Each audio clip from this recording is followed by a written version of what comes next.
Oh wait, no, that was our last episode that you just put out. Yeah, just throwing with us three. Oh man, hey man, it's 1 o'clock, man. It's been a long day over here, man. I just want to say that if we get Tech Head and Shoulders gig, then this podcast has been worth it. Yeah. Hey, y'all go like my tweet and retweet it, okay? Oh man, Tech. Did you see what I tagged you with? I seen it. I seen it.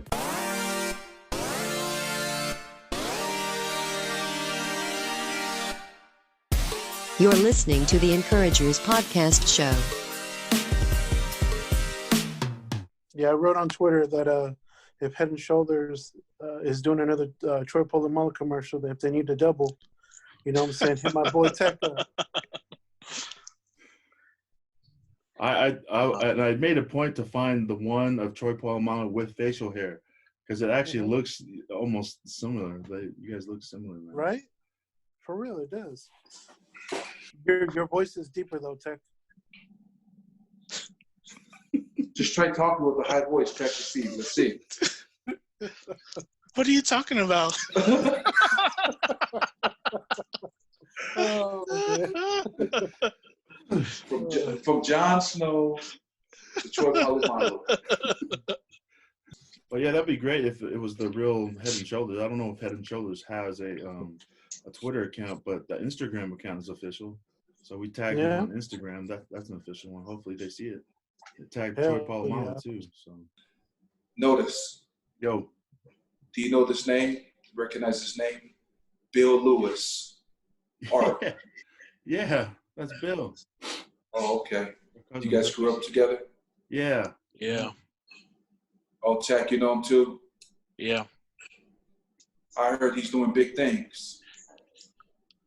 I ran into I went to the cemetery today, go see my my mother-in-law. She's buried right here, not too far away from us. And so my wife's family, we all met over there. And when I was leaving, I saw Lipe. And so Lipe was in town. He drove down from Idaho, and he was like, "Man, I be listening to you guys' podcast. You know, he loves it. He loves listening to it when he's at work, when he's at home. So he's a huge fan. And he just keep asking, when you guys gonna bring out some new ones, some new episodes?" And so he just recommended. He told me to ask you guys, you know, to see if we could try to get Bill Lewis on, because he just did a big mural here at the airport, the new airport. Oh, It's what he said. Yeah, he's been doing murals all over the place. For real, he's that famous, and he's Tongan too. He's probably Half Tongan, half Fijian. Yeah. So Lipa was like, try to get him on you guys' podcast. I think he'll be a good fit. So. Oh, that's what's up. Doing art. Yeah, we can do that. So what's his background? He's an artist? Mural? self-taught, man. Yeah. Mm-hmm. Used to go around reading, tagging everywhere. Oh, for real? Yeah. Does he have an Instagram? Yeah. I'll have to check it out. Yeah, me too. Yeah, he does murals for everything. He's pretty good. Yeah, he's really good. So does he live out there, or where do you guys know where he resides? Here in Utah. Yeah. Oh, for real? Yeah, I think down south, like American Fork area or somewhere. Oh, that's perfect. I need to try to hop on the Instagram thing more and like people's posts and just reach out to different people here and there and see what's up. Yeah, that's cool. But on Twitter, man, Twitter's important. If we can always retweet everybody's tweets, like retweet your tweets, Coach, Paul's tweets, just retweet them so we can gain traffic and get Joe's audience, get Coach's audience, get Tech's audience, get my audience. That's why the retweet button. That's why you see more likes than retweets. The haters don't retweet. They like it. If they really support you, they'll retweet it. Each time Joe tweets about Trump and how much he loves him, retweet it. I didn't say I love the guy. You be going off on those senators. Some of your stuff I'll be saying. Huh? When you're allowing the different senators in Congress. Hey, man, I just, Yeah, Speak my mind. I agree with you, Joe. 100%. Yeah. All your Hey, man. tweets, bro. So coach's tweets, retweet that, man. Just if you see it, just tweet it, retweet it, retweet it. Man, it's hard, man. I see Notice he be retweeting everything and everybody. Dude, Yeah. it's hard, Pop up on dude. my phone all the time, man. It's hard, man. But you see, now you're building your own audience, man. Now I'll go back and I'm about to retweet it. You already have 6 or 7 retweets and like 15, 20 likes already. You know what I mean? That's how it goes, man. Yeah. I'm gonna have to turn on my notifications for everybody, man. Yeah, that helps too. Every They're time you going. guys tweet, every time Aussie tweets, Coach tweets, Tech tweets. Aussie be tweeting? Yeah, he tweeted one today about Mother's Day and something about Mother's Day and dealing with mothers that guilt trip you. Oh, that's what's up. I was like, what kind of tweet is this? Now the thing about retweets is it's free. Yeah. It don't cost any money, right? Mm-hmm. It just costs you time. Yeah. Man, I gotta be honest, man. Facebook, when I first put it up, I was diligent about it, you know what I'm saying? Posting, liking everything. But after a while, man, dude, that's a lot of work, dog, that goes into just Facebook by itself. Like, Especially I feel like I if, gotta hire somebody to do that. yeah, man. Especially if you're doing it as a brand. You know, you're trying to represent a brand, bro. It's another level, dude. Because if you like something if you like that and they're spewing off hate talk or hate tweets, then that's a direct reflection of who you are as a brand. It can be controversial. That's why you see The Rock. You hardly ever see The Rock or even motivational speakers like and retweet things like that because it just, you know, open up a can of worms or something. I think it's the audience. Like, they don't want to offend certain people who like their tweets or retweet them. You know, it's like you're turning off a certain portion of the people that could be providing money to you and your family. You know, you don't want those people to stop retweeting you or liking your product or purchasing more because, oh, I don't like the way that I don't like that he did that. You know, I'm not going to support him anymore type thing. Yeah, and we're right around the corner for I need campaign season. I need to start focusing on them, start podcasts, because I'm going to do my best not to do a lot of stuff around then. I'll have to make a burner account so it doesn't affect our podcast. Bro, I say just do it. Yeah, just do it. I mean, that's what makes us unique, man. I don't know. I began hella hate from a lot of liberal polys because they don't like that I don't think like them, which is totally fine. You know, I think they're just emotionally invested in what it is that they're doing. I just think that it's one thing to like not support someone's beliefs. It's another thing to start attacking them, like saying, dude, your parents should have raised you differently type thing. You know what I'm saying? It's just kind of comes off like weird, like attack the ideas, not the individual. You know what I'm saying? Yeah. Yeah. See, yeah. And it seemed like none of it happened until Trump came into office. Yeah. I mean, because before you could say you supported any president and nothing would happen. But nowadays, once you tell them you're a Trump supporter, oh my gosh. Yeah. Yeah. When Better watch out. Like when some of my coworkers were like, dude, who'd you vote for? And I was like, you know, I voted for Trump, dude. And I thought he was a good dude. Those dudes don't even talk to me no more. You know, they think that I'm a terrible person. But I mean, so far I think he's done a decent job. You know. Yeah. You know, that's my opinion. I think he's done an okay job with everything that he has to deal with right now with, you know, the virus and everything, and the media not giving him a fair shake. I think he's doing a lot better than somebody else. And I'm not a Bernie Sanders supporter, and I sure as hell I'm not going to vote for Joe Biden. So should be a cakewalk here in November, fellas. I think it takes maturity, and it takes not being able to have empathy for others. If you don't have empathy, you're not listening to anybody. Mm-hmm. You know what I mean? What do you guys think about that? Empathy. Empathy is putting yourself in somebody else's shoes and being able to feel their feelings. There's that empathy. Yeah. Yeah. Mm-hmm. What's the difference between empathy and sympathy? I think sympathy, you feel sorry for the person. I think empathy is you understand, where the person is coming from. Like, you don't necessarily feel sorry for them. You just emotionally feel bad for that particular situation, is what I think it means. Yeah, I think everybody has their own opinions. People are gonna say what they want to say, and too many people on social media take it so literal, like what you guys were saying, right? And start attacking their family and their character, versus this is just an opinion. This is just my thoughts, trying to create conversation. This is just my side of my argument. I don't say that it's right for anybody else. This is just how I feel. Mm-hmm. And I think I'm very political like that too, because I'm trying to build OFA, right? And so because I'm forced to be the face of the company, I have to be very careful of who I interact with.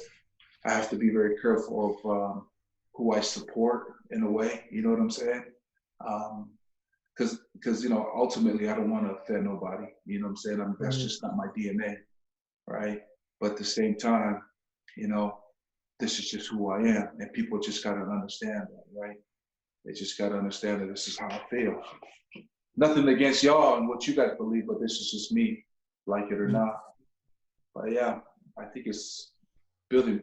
I just keep thinking about what Notis was talking about, building a brand. That's hard. It's a hard project, man, because I've been doing a lot of research about how to build a brand, where it starts from the foundation of a brand. I just ran into a guy that I've been doing a lot of reading on named Bobby Hundreds. You remember that? The Hundreds? And I've been researching that guy a lot online and figuring out what makes him so unique. And he's special. And a lot of these guys, when you hear them talk, they got great communication skills. Like, they know how to express themselves verbally, and I think that's special, especially the famous people who are very successful. They know how to talk. They know their speech is different than everybody else. You know what I'm saying? And so that's what I've been working on. I've been working on my tongue. Man, words are important. Words give life, man. That's why you see the influx of people building podcasts now. We're heading towards the audio world now. That's gaining a lot more traction because words are helpful. Information is helpful. I don't know if you guys watched the Joe Rogan show, but they're talking about, like, maybe 5-10 years from now we'll be able to communicate without even speaking. How they could build this. There's to be technology and man to be infused together as like one as a being. If you're not so good if you're dyslexic, you could have something implanted into your body or your brain that will help you fix that dyslexia. And and they kept talking. It was the latest episode with Elon Musk, and they said that there could be a time where we don't have to communicate through words. It's just we could communicate through just thought, nonverbal. But then my question was, because language is so important, like language is, hearing the word and then speaking the word is different, because it can, when you speak something and when you say something, it actually becomes part of you, right? In a way, it can become part of you. So taking that away can change some things, but words give life, man. And podcasts are going through the roof right now. Everybody and their mom are doing podcasts now, and see the importance of words and sharing information in words. And the more and more we do this, the better we get at communicating our thoughts. Communication, man. That's key. It's a major key. Yeah. So then I got a thought then. Yeah. I've been fascinated with artificial intelligence, that a person can tell a machine to do something and they'll do it, right? And everybody's familiar with it with Alexa, right? Alexa, and then the machine will do it, right? So I start like looking and doing some research on it because I really want to learn. I think, like what Moore said, I think it's heading to that. That's where our world is heading to.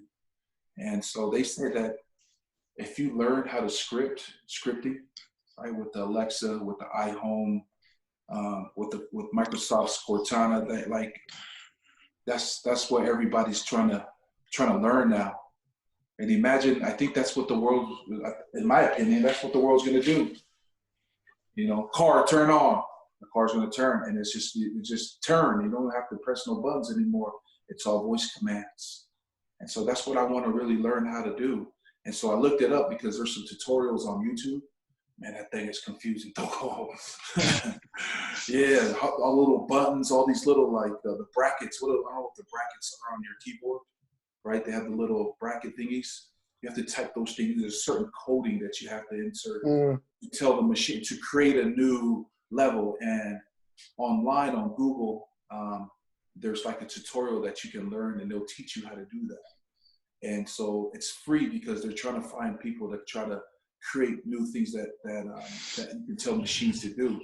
And if you learn how to do that, you can start selling that stuff. Like you can come to people's homes and install it into their microwave. You can install it into their oven. You can install it into their TV. You can code it in there. And so I've been fascinated by it these last 2 months now, trying to figure it out. But I have to take some more coding classes. That thing's too confusing for me. Now we'd like to thank our sponsor, Alpha Football. A season football training is available for linemen ages 6 to 18 years old. The training will offer comprehensive coaching focused on basic fundamentals and advanced technical skills, among other services. You can find more information about them at offafootball.org. That's OFFA football.org. And there you can find their social media accounts and more information about them. Yeah, it's a whole different language. Yeah. It's hard. Joe, is that what you're learning right now? That's what Joe's doing. Yeah. Right now I'm just proficient in HTML. And then like I'm learning to do web design. And so for instance, just to like input someone's email address and press enter and have them put like a password in there. It's just a lot of coding. And I think a lot of it's like a lot of memorization and making sure you're putting like, you know, the brackets in the right place and like the numeric.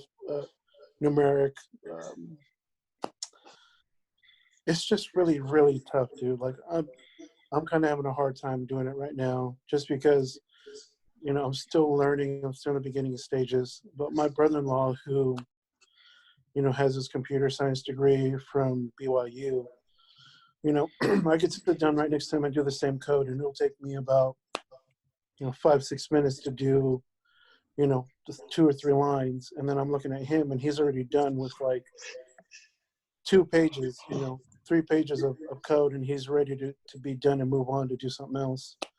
Jeez. And I'm just looking at like how smooth his layout is and how like rich his text is. And I look at his web page and it looks like so crisp, so nice. And then I look at mine and it's like just bare bones. And I'm like, man, I have a long ways to go. It's something that I think everybody should try to learn. But for me, it's just taken me a lot longer. All I gotta say is just good luck, man. Like, definitely give it a go. It's a whole different language, man. You're just learning a whole new alphabet, pretty much. Yeah. Seriously, like, I'll get home sometimes and I'll try. My goal is to do at least 2 hours a day. And some days I'll come and I'll do the 2 hours and I'll just be like, dang, like, it'll make sense. But then the next day I'll come back and I'll add something to it. So it's like what I learned to do on Monday is completely different from what I learned on Friday, but I have to put all of it together.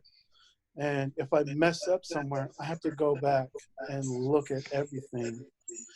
So it's like I'm looking at everything, and sometimes I just get frustrated because I'm not sure, where to start and how to look, It's just tough. You mean they don't have a spell check? I wish they did, dude. I wish they did. If they had a spell check, I'd be good as fuck. And I think the one thing that's nerve-wracking to me is like, in order to get jobs with coding is as soon as you're proficient enough, like sometimes you would actually have to go to like the job and you have to code what they give you in front of other people to see if you can actually do the work as opposed to just doing it from home, in your own comfort zone. Like they want to test you to see if you can actually do what they want you to do, on the spot with a time limit. Yeah, so it's just you just gotta be really proficient, know what you're doing, and have a good memory. Have you guys done any coding, like learning how to do any of it? Yeah, I've done a little bit, but yeah, it was pretty difficult. I couldn't understand it. Yeah. Bracket, space, enter, bracket, space. I'm like, what the heck? Command, da. Yeah, man, Coach, I'm with you because honestly, like, that's the future, dude. Like, there are kids that are 6th grade. They go to these coding schools, coding camps, these brick and mortar places, and they go there for 4 hours a day and code. And they can code circles around me, you know what I'm saying? And it's like, not necessarily discouraging, but it's like, dang, dude, I've been working on this, one set for like 2 weeks, man. And this dude just comes up and he does it in like 3 hours. Damn. I know, man. I just been fascinated. Like, Alexa, turn the radio on. Like, I know we talked about that when we were little kids, that this was going to happen, and it's finally here. And so I feel like that's what's going to, that's going to be our next phase of instruments in this world. And I want to know it, man. Imagine being the person who invented that technology to understand words. Whoever invented that part, just that part, to understand the letter A, or understand like word, like, because that takes a hell of a lot of coding or the understanding of something. But imagine if whoever did that or invented that part, Alexa, to understand the word Alexa, you know what I mean? Like, if there's a patent for that, or I don't know how that works. There has to be a patent for it. Yeah. Like I've only been doing it for like maybe, a month or two. Like, I've known about it since December because my brother-in-law hooked me up with some classes, and I kind of, took one and kind of just took my time with it. But it's the way of the future, man. People are making thousands of dollars doing it. Hey, email it to me, Joe. I want to give it a try. Yeah, I'll email it to you, man. It's Me too, Joe. Everything is all free. Everything is free, and it just teaches you how to do it. You watch the video and then you do it. It's just a bunch of different helps, but does it teach you the basics? The basics from birth. All right. Yeah.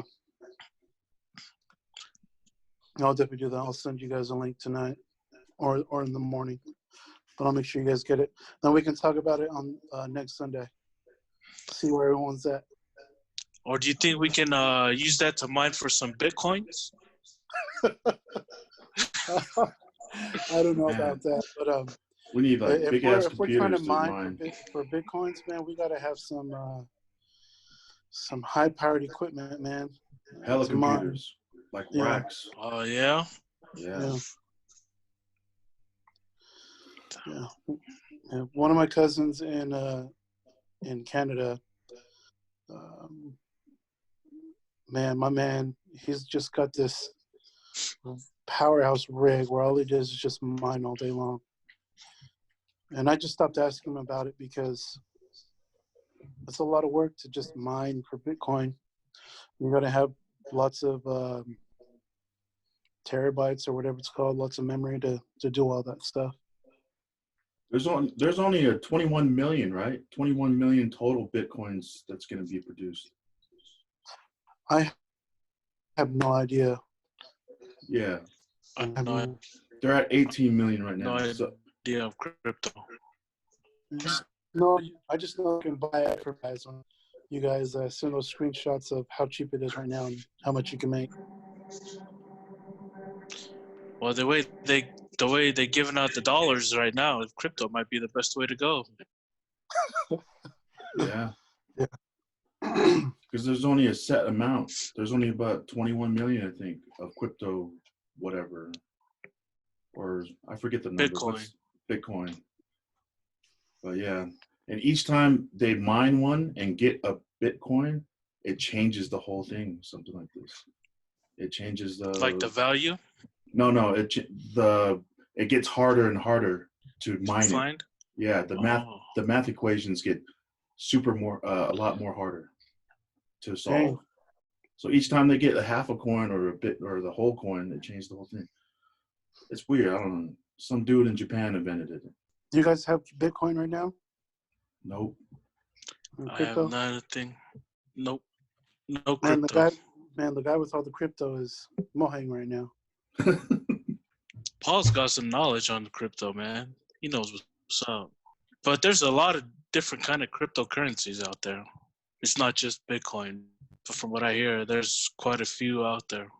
A little side note. Hey, ASU came up on the recruiting trail, right?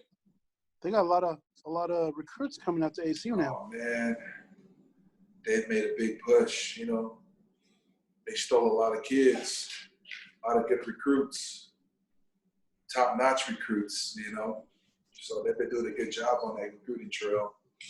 I've been trying to get them to come out here to Utah to get more of our kids out here. Mm-hmm. And they do. They're very selective. Herm Edwards, right? Yeah. I like that guy, man. Yeah, he used to be a Chiefs coach for the Chiefs. Did he? Tech? Colts. Jets. I thought Herm Edwards was out here for a little bit. Maybe I'm wrong. I remember him in Indianapolis. He's your guys' coach at ASU now? Yeah. You know, like when they because Utah, they landed that top quarterback. And they signed him. I think he was a 4-star guy. They signed him. He committed to University of Utah. Last minute, he flipped over to ASU, and he was our starting quarterback and threw for over 3,000 yards. Dang. Yeah. So he's our starting quarterback right now. And so if it wasn't for that Reno kid, you know, Ayuk just throwing the ball. He just threw the ball in the air. Ayuk just came underneath and ran, caught and scored a lot of big plays out of him.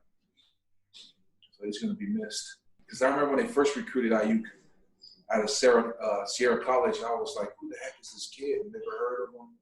You know, watched his highlight film, and he was okay. We just knew he was fast, you know. He went out there and killed it. And when they measured his length is like, for his size, he was like 82 inches or 81 inches is what it said, right? Mm-hmm. He has a length that's tall as like a 6'6" guy, 6'7" for his little frame. How tall is he? 5'11", maybe 6-footer. Jeez. Dang. With some long arms. Yeah, he got some long length in him. Big hands, and hopefully he does good for the night is my night. I got masks for everybody, so once I receive those masks, then y'all got to send me your guys' addresses, and I'll forward it, and I'll send it to you guys. Oh, for sure. You got to connect. Yeah. Mm-hmm. Kids have to wear the OFA mask in order that they want to train with us. Oh, that's So dope. it just has like the big old logo right in front. Mm-hmm. Yeah, it's tight, man. Coach, how have you been able to adjust with the COVID, with everything that's going on with your training and stuff? Man, you know, I just been very cautious just because a lot of kids hit me up, you know. They text me, they send me messages on Twitter asking me when I'm going to start this again because it was blowing up, you know. We started to have a lot of kids. We started, getting all the top kids in the state of Utah, you know, top linemen in the state, number 2, number 3, number 5, number 7, like all these big time prospects out of the state of Utah, and they were a part of the OFA program. And then COVID-19 hit, and to be honest, I could have kept training, right? But just been very cautious. But I just didn't want to bring it home. That was my only thing, you know. I wish they would have had like those. You could buy like those little eye guns that they use on Will Smith's movie, you know, where you can kind of, when they walk in, I can scan their eyes to make sure that they're good, and then they can start training. Mm-hmm. You know, remember when they were going to get on a helicopter? What's that movie? I Am Legend? Yeah.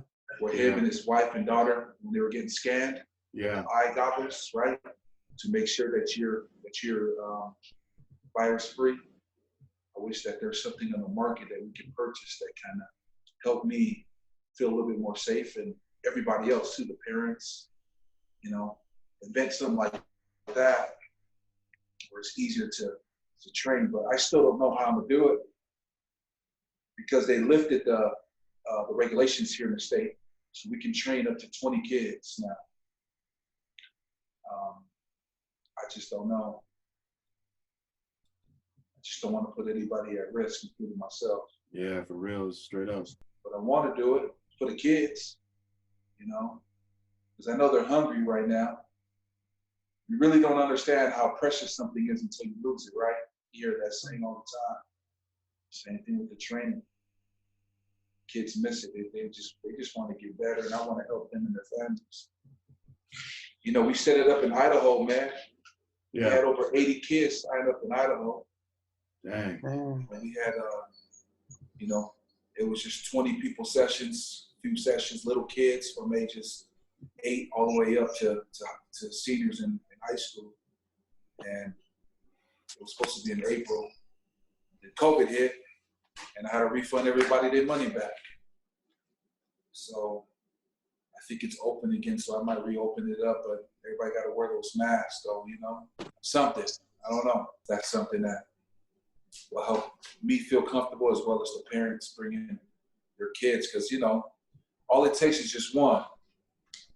You know, that's just the thing. It takes one kid to kind of ruin, I guess ruin is not the word, but just destroy the training for everybody else. You know, another issue that's going on is like financial aid is because the schools are down. They don't know how to measure if a kid qualifies for scholarships, right? Because the grades, it's all based on grades. So they talked about going test-free now. You don't need an SAT or ACT score anymore to get into school. And so that's been a game changer for the universities. And I heard here in Utah, if you're a Utah resident, you can go to the University of Utah for free. What? Yeah. That's good for JUCO kids too, yeah? The ones that didn't have good enough grades to go? Yeah. Wow. So they're trying to figure out how to measure it, you know, because they already said they're not going to fail nobody. They can't fail nobody. And so I don't know how that's going to impact. I don't think it's going to give an impact now, but later on, you know, in a couple of years, they're going to start seeing an impact in grades and how to get kids into the university, because there's specific guidelines, restrictions.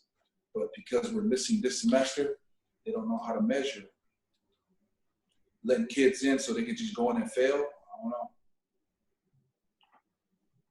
So it's affecting everything, the whole education system. What was saying? I heard somewhere someone was saying that YouTube is the best teacher in the world because you can get different perspectives on one subject. You know, let's say you're trying to learn art, like how to paint.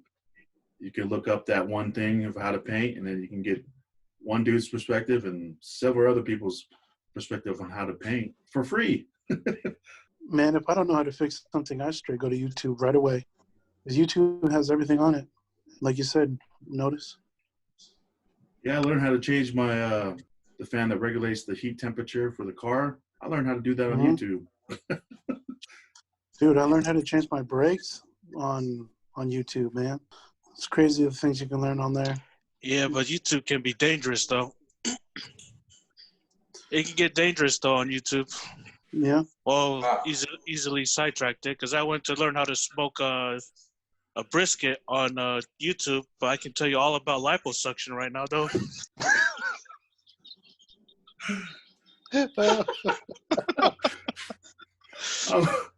I mean, it's just easy. It's pretty easy to get sidetracked on YouTube. I think.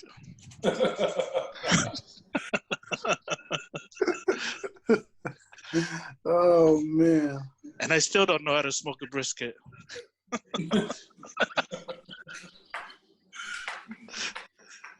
Oh man! But yeah, I heard the same thing that YouTube and Google is like the best place to learn. Yeah, it's free. It's a lot of information. Yeah. What are you guys up to this week? Anything exciting going on? Man, just work. We're slammed at work right now. Yeah. Yeah, they've been forcing overtime like crazy. That's what's up. Are you going in after we're done? Me? Yeah. No, I don't have to go till tomorrow night. I know I'd be thinking this pandemic was going to slow people down from having their lawns cut because everybody's at home. Nah, people still want me to go cut their lawns. Yeah. Has it picked up for you, Coach? Man, I can't handle it, bro. Me and my brother-in-law, you know, because we cut the same homes every single week. You know, every week it's the same houses, and every time we're cutting, there's always a new customer that comes across the street and asks the card. And because the best part is, instead of loading all the machines into the trailer, if I can get like 2 or 3 different customers in the same block, right, I get more bang for my, you know, more money for my time.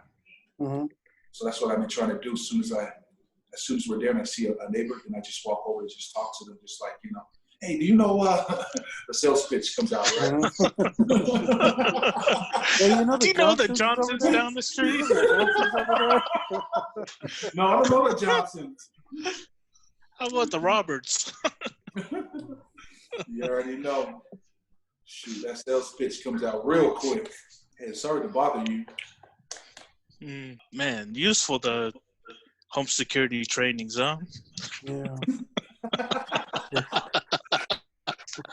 It didn't work back then, but it does now. It is. Hey, do you guys believe in ghosts? Do you guys in spirits and stuff? I mean, I know we do. I know you guys do, but what's the last encounter or something like a spirit manifestation that you had, or something close or similar to it? You don't have to share it, but I would just pose the question to you guys because I had a certain experience this morning. It was kind of weird. It was a pleasant experience. It was pretty cool. Well, you gonna share it, or I'm over waiting. or are you just gonna end it like that? I was just asking you guys. I was posing the question. Mine was pretty cool because I was resting, you know, in the morning. I was sleeping, just about to get up, and I could smell a perfume, a strong perfume smell. It's something like a perfume that my grandma would wear. And there's no one here in the morning. There's nobody here. but I smelt it in the room. It was kind of crazy because there was no one here. But then I smelled that aroma, and it was I know for a fact it was my grandma. It was a pleasant feeling. You know, I used to be like edifiete volo, and scared of all. But man, like when you're dealing with people that you actually know, it's like it's a comforting feeling. And I had that this morning. I smelt it, and I text my family, said, "Hey, who's here? Who's in the house?" And I said, "Oh, I think Grandma came and said hi," because I could smell her in the room. It was pretty neat. That's what happened today. But my dad and my sister and my little nephew, they had gone to the cemetery. They had went to the cemetery earlier in the day. No, yesterday. Today is Sunday. So they went yesterday, Saturday, to go visit my grandma to fix her grave and everything. And I think she came because I didn't go up there with them to go and say hi or whatever. I think she came and said hi to me in the room. But it was crazy because when my grandma passed, I think I was the first person to know that she had passed, because she had passed maybe in the morning, like early in the morning, and I came home to rest, because you know how you go to the hospital and you stay with your loved one, you stay with your family, and you guys just take shifts. They go and you go and you leave, and then they go come back, bring food, and so we were on a shift. So it was my turn to go rest. And when I came back home and rested, during my sleep, Grandma came and said, "I'm Mafana now," and because normally I would think it would be like a scary feeling, something scary. But man, it was like comforting. It was like warm feeling. It was pretty neat. But on this Mother's Day, she came and said hi again. That's bad. Yeah, it was pretty cool. We leave Yeah, Joe. I never had anything like that. I think so. I think Joe passed out. Or his phone died. Oh, there he is. No, I'm here. I just had to use the restroom. I didn't want you to hear me. Hear me have to use the restroom. You only washed your hands for 18 seconds, though. Coronavirus. Thanks for sharing that, Notice. That was a really cool experience. Yeah, I bet you must have been really close. You must have been really close. Yeah, almost cool. Yeah. Well, it was interesting. I thought it was weird. Just out of the blue, man. I wasn't expecting nothing. Just like when I came home to sleep. I knew when she passed. I woke up and I texted everybody, I think Grandma died. And then next thing you know, I get the text message and phone calls from the hospital that, yep, Grandma passed. Because I already knew it before you guys called me. I just wanted to text you and let you guys know. I thought that was cool. Yeah. Yeah, and, no, because I'm hella edifiete Devola stuff, dude. Like Puka Devola stuff, but stuff like that is like, I don't know, it's weird. Yeah. It's like a warm, comforting thing. It's not like scary or evil or anything like this. Yeah. But I wouldn't say I necessarily have like, that type of feeling, but Mother's Day is kind of, a little difficult for me because, my mom, she passed away when I was on my mission, when I was in San Jose. So each year, just when Mother's Day comes around, you can't do the whole flowers thing. You can't, give her a hug and kiss and tell her that you love her type thing. So, a little tradition I do for myself is I like to go to the temple, and just be there and, just, it's just a good feeling to just, the families are, families can be together forever, I just need to do my part. And so today, when we all woke up, I made breakfast for everybody, my wife and stuff, and then we went to the temple, and, it was just comforting for me to kind of just talk to my kids about, my mom and, all the fun things that she did with me growing up, all the lessons that she taught me. I think it's kind of given me the, I guess, closure, because each time I share an experience with my kids, those emotions those raw emotions of, not being able to go home, for a funeral or things like that. Each year it just gets better. So, today it was just a great opportunity to just be at the temple with, my wife and kids and just talk about my mom and show them pictures and videos and stuff was a big thing for me. So, I just appreciate Mother's Day a lot more, That's what's up. What book are you reading right now? Me? The Book of Mormon.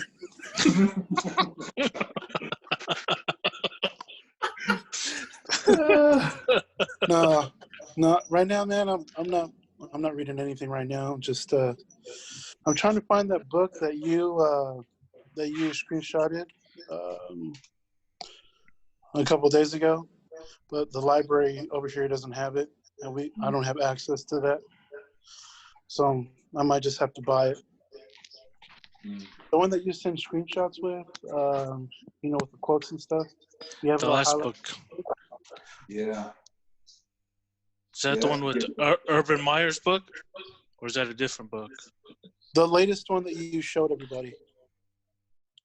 Yeah, probably the Urban Meyer one. It was the Urban Meyer book.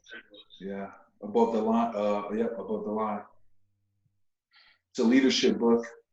He kind of just talks about how to build a championship team. Some of the principles that he instilled for a team to come together to win championships and be successful.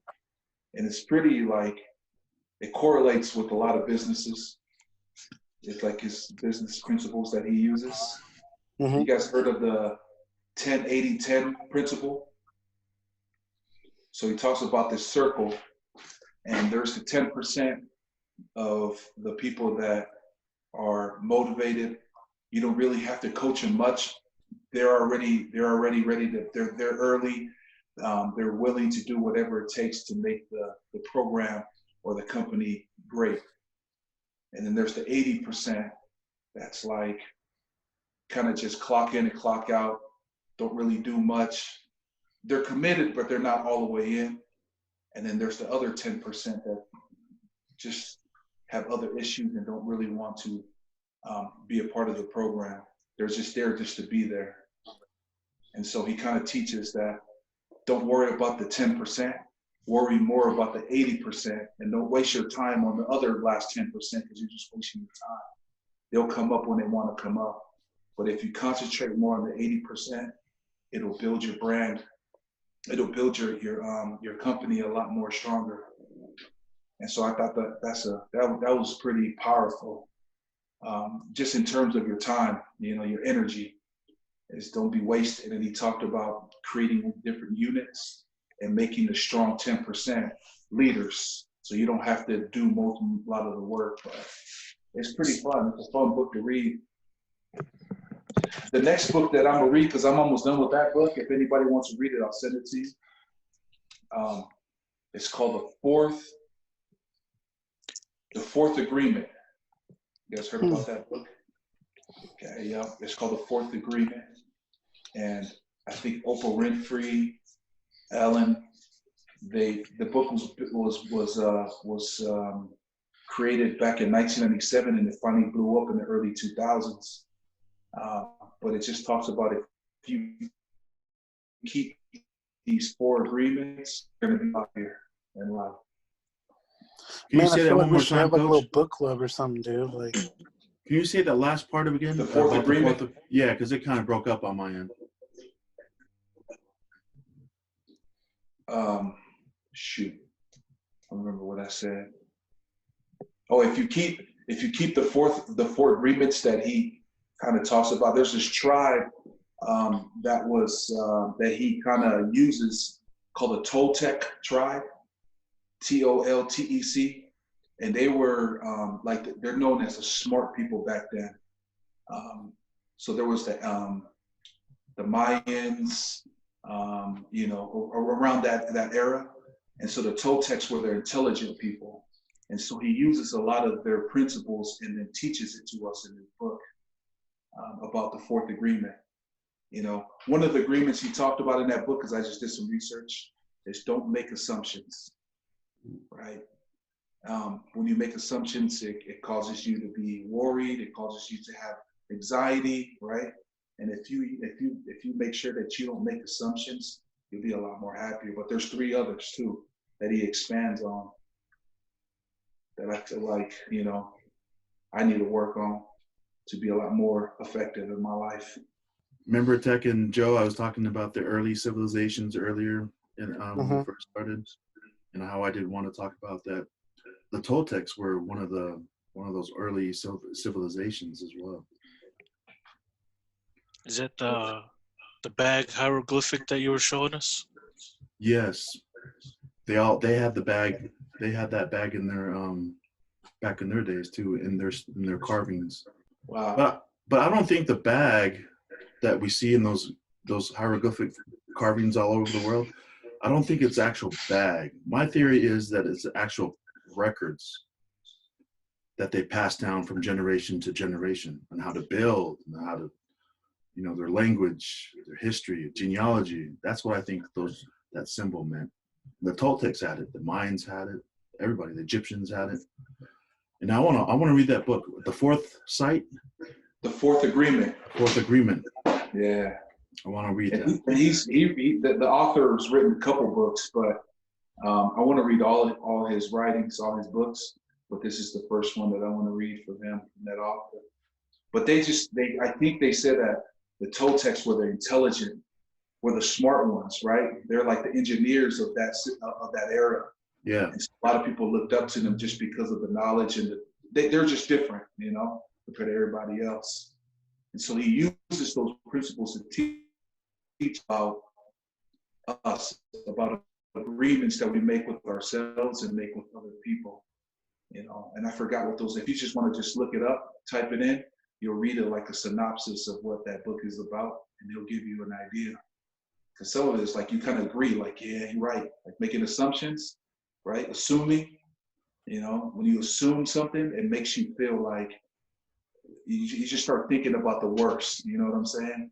And so if you don't assume in your life, then you won't feel like that. You won't feel eerie. You won't feel, out of place. Man, I have to check that out, man.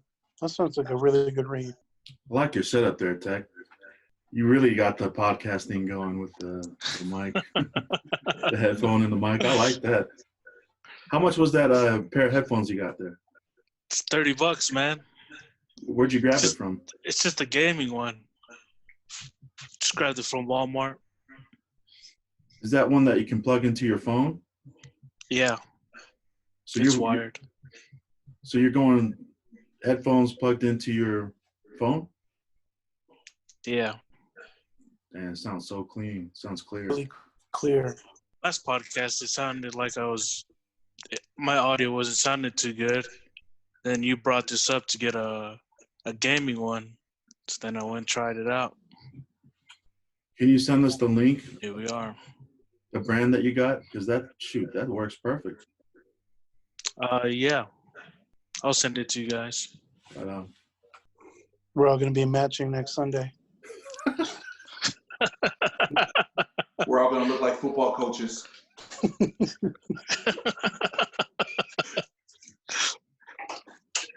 Next thing you know, we'll all be doing the podcast like this.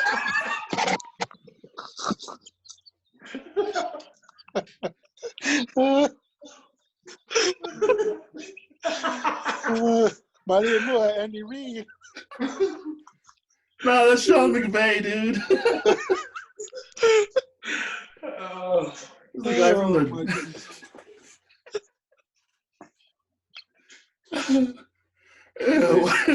Go ahead, don't show the plays.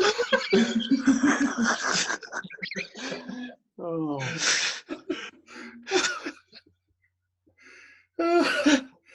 That's gonna be a blooper. Man, Tech, you were hella ready with that paper too, dude. Like you knew it was gonna happen. My man was just like, yeah, it's like right away with it too. See, a lot of times coaches have somebody behind them, right? That if they see themselves on the screen and they see the coach on the screen, then they tell them, you know what I'm saying, that they're up on the screen or on the TV, just to make sure if they're even talking to the players on the sideline to make sure that they're covering their mouth. You know, because yeah, because the Patriots messed it up for everybody.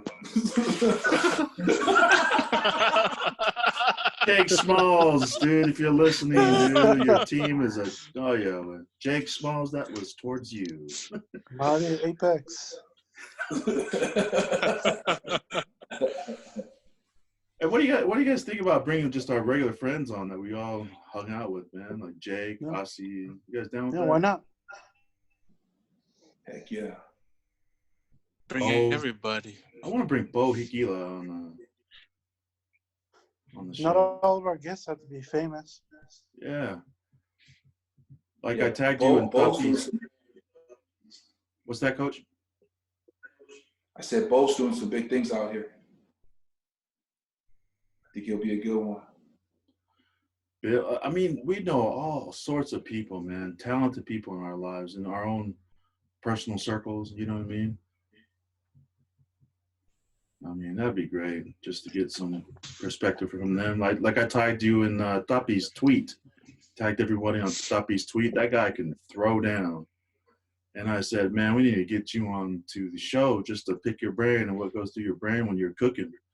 Every time I've been to a barbecue or a rib or something that he's throwing down or being the cook at, it's like 5-star food being served at the park, man.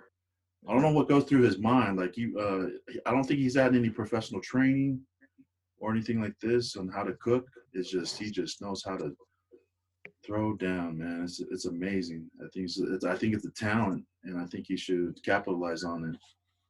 And I invited him to be on the show, and it's just come in, 5 minutes, 10 minutes, talk about why you love cooking, and that's it. You never know. It could spark him a YouTube channel that could blow up. Be the best YouTube channel on cooking with raw ingredients. And I mean, look at our podcast, man. We've been able to, I don't know, we're not anywhere near successful. We're just starting out, but a lot of people are commending us or whatever, but I don't know. Just a thought. No, I heard somebody just going through reading stuff. They said that if you ask somebody for an interview or for advice, they're not going to give you the time of day most of the time. But if you ask them to be on your podcast, it's kind of like an honor for them, and they're more willing to come on your podcast. So that's something that I read. If somebody asks me to come on a place, I'm honored. But I'm saying, like, oh yeah, they want me. Yeah. They want my knowledge. I feel famous or I feel special. So I think inviting just our circle will be pretty. It'll be nice for us to connect too. It's been a while, Since we connected with a lot of those dudes, just to catch up, Mm-hmm. Coach, are you close with Jake Lange? Yeah, Jake's pretty cool, man. Yeah. It'd be fun to have that dude on the podcast and talk to us about, recruiting and stuff. That dude's he's come a long way, man. No. A lot of polys are, man. A lot of polys. Yeah. Been on that recruiting scene for a while too. Yeah. In the recruiting room. And he stole some kids from up here too. Serious? Yeah. Got a kid down there that's starting for him from here, from Utah. The old lineman? Yeah, the big old lineman. Like the right guard or something like that, right tackle? The Angilau kid, yeah. Dude, that dude's a beast.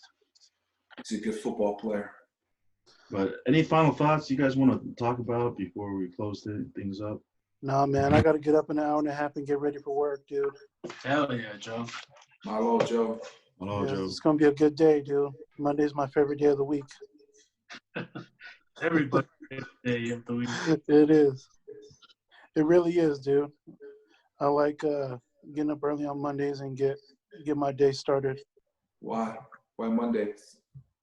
Because a lot of people dread Mondays. I like Mondays because it kind of pushes me, I don't want to have the thought of like, oh man, Monday sucks, I like to go into the week thinking, I'm going to kill it, that way at the end of the week, I know that I have Saturday maybe Sunday off. You know, I just like to start on a positive note and try to write it out through the rest of the week. That way I'm not starting off on a negative note, you know? Mm. And plus the Rock wakes up at 4 o'clock, so I'm trying to pattern those that are doing big things right now. Dang, dude, I feel like you guys are judging me when you guys are quiet. I'm sorry, you just came back from being unfrozen, so I lost all of that, brother. Like I'm done talking, everyone's just like. Can you say that one more part of that part again so I can include that? Can you go from The Rock wakes up at 4 o'clock? Oh, The Rock wakes up at 4 o'clock. A lot of billionaires wake up at 4 o'clock. I think like their schedules, like they wake up at 4, they get out of bed, they work out, they have breakfast, they have alone time to themselves, and then they start their day off. So I'm just trying to pattern my life with what a lot of successful people are doing. So, you know, if you're up early getting things done, you'll have more time the rest of the day to micromanage what you're doing so you can be as efficient as possible. I mean, you know, just trying to make the most out of every day that I can, even though I'm going to be hella tired. Coach, you seem like you have a nonstop schedule. How do you manage? How do you maintain your early? You're an early riser.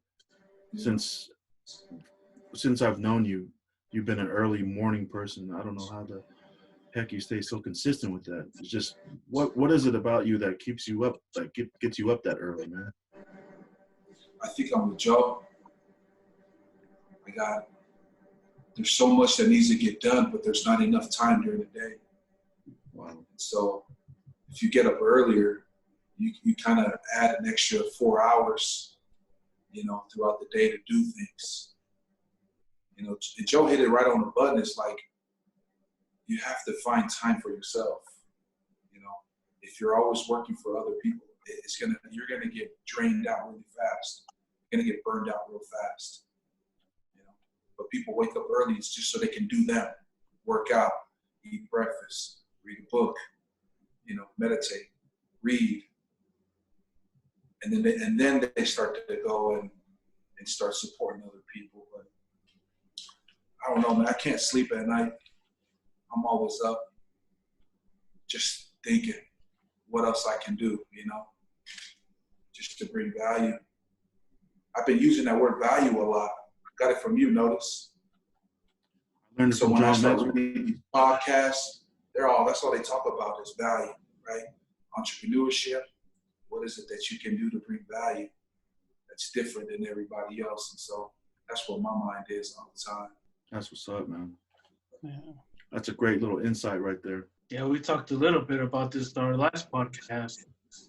When you wake up, what do? Do you just lay there and play games on your phone, or do you just get up and start your day? That's where it all starts. Attitude, how you start your day. And you got to think about, like Joe was talking about, all these successful people, they probably wake up and start reading books and listening to motivational stuff right off the bat. Get their day started on the right foot. You know, one of the things I've been working on is when I get up, to get up and build my coffee right away. It's like one of the things that I heard from somebody, I don't know, it's a speech, get up and make your bed, right? So if I get up and build my coffee, I'm not going to fall back asleep again, you know, because it's already neat, it's already folded, and it's kind of telling me mentally like, all right, dude, it's time to get up, bro. Get up and go do what you need to do. So it's been hard, you know, sometimes I just get up and just go and shower. I come back and I see that the bed is jacked up. I'm like, man, I just want to lay down for just a little bit, you know? But if I get up and my blanket is already folded on my side of the bed, right, then it kind of mentally helps me focus to, hey, the day started, go ahead and get it done, you know? It's like a mental, I don't know what the word is, a mental spark to get it done. Whatever it is, you know what I'm saying? Yeah. That'll get you out of bed. If not, then you're not going to get up. You're not going to be mentally ready to get the day, attack the day. One thing I started doing is I charge my phone on the other side of the room. Really? Yeah. But now I'm trying to do it so when I wake up, I try not to look at it until I'm done getting ready for the day. Until after I'm done getting ready. That's a good pro tip It's a right distraction. Yeah, that's a good one. It's a distraction, huh? Yeah. And I find in the that having it next to me, it's easy for me to just pick it up and just look at it and then just lay in bed all day. Versus if I had it on the other side of the room, then I got to get up and just start my day. And you just lay down on the ground.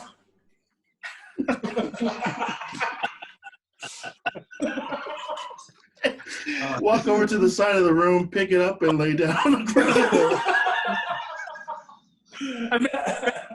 The couch. Go to the couch, yep. Yeah, that's a great idea. It'll save me like 10, 15 minutes. Try that. Because I got no clocks in my house, so the only clock I have is on my phone, you know. So I wake up, I just look to see what time it is. But if I have it across the room, I'm already up anyway, right? Yeah. What time it is. But then I'll be mad at it. I wake up and I'm like, dang, it's only 2 o'clock. You know? I've been asleep for 2 hours, man. Hey. Coach, what was the what's that shampoo, that body? What was the in the shower downstairs that you had? What was the brand name of that shampoo for the body? Man, it was one of the most refreshing body washes, shampoos. Because whenever I go to visit Utah, I stay with Coach sometimes or my cousins down up the street. But man, one time I went there and I stayed with Coach, and I kid you not, if you ever wanted to know what the smell of a Crip smells like,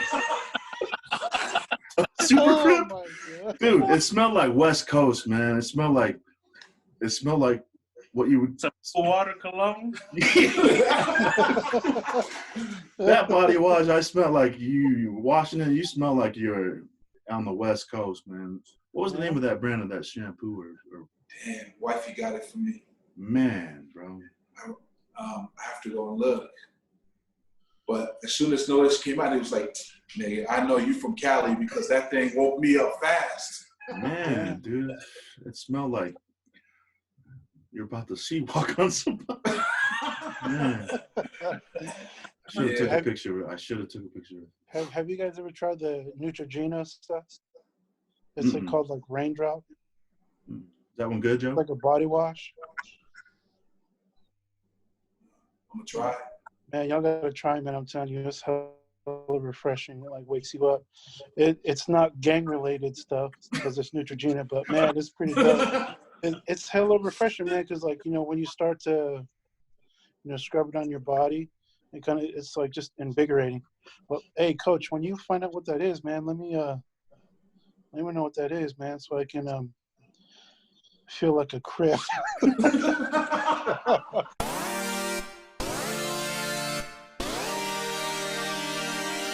I'd like to thank everybody for tuning in. This is Coach Will with Encouragers. Tune in next time. Go Five.